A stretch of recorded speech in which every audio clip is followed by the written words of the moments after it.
It's going to be a Russian tune. Because I guess I got a little nostalgic today because it's my birthday. Thank you.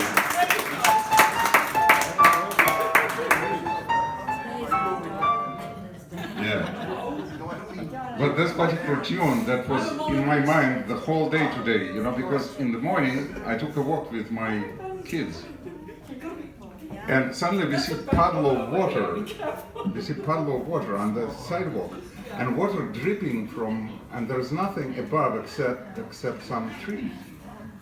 And like, where's that puddle of water coming from? There wasn't any rain, and it was like sufficient, serious puddle of water there.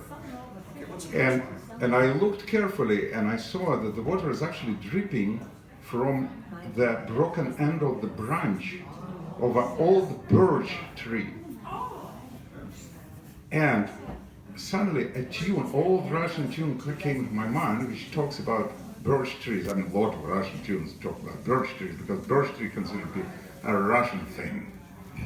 And this very characteristic Russian optimistic joyfulness, the tune tells about that the birch tree is crying very early. This is the first sign of a spring. I looked it up. In English, it's called birch sap.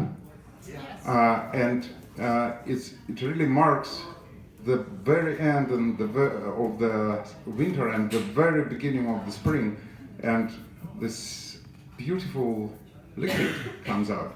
Now, I've heard a lot about it in Russia, and again, in Russia, for some reason, they compare it to birch tree crying. I don't know why it's crying. I mean, to me, it looked beautiful. And then what we did actually, because I realized it's the first time I actually saw this thing happening. And maybe. So bottom line is, I figured out how to stand and I opened my mouth. And I tried that stuff, like it was like probably one drop every 10 seconds. Beautiful. And then my kids did the same. So, I mean, the tune that really helped me to figure out what's going on, otherwise I would think that it's some kind of pollution from power or something. Yeah, and it was beautiful. And the tune, I mean, it's not a jazz tune, it's a Russian tune, but Jimmy enjoyed playing Russian tunes, and hopefully everybody else too.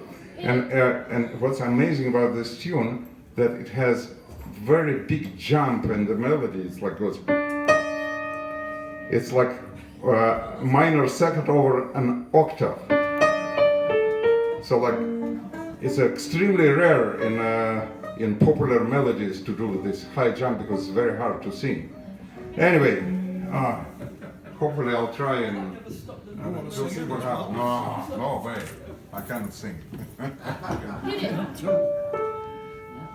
I will just try it, whatever happens. Right?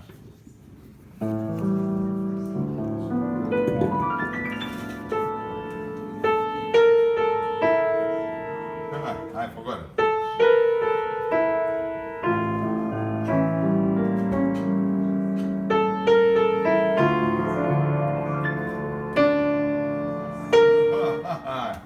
Sorry. Senior moment. I learned from it. I can't. That's what happens, huh?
Paul Robeson, who was no stranger to sad music, once said that he felt that Blonde was Russian music because he felt as though it was the only music that expressed as much sadness and pain as black music did in this country.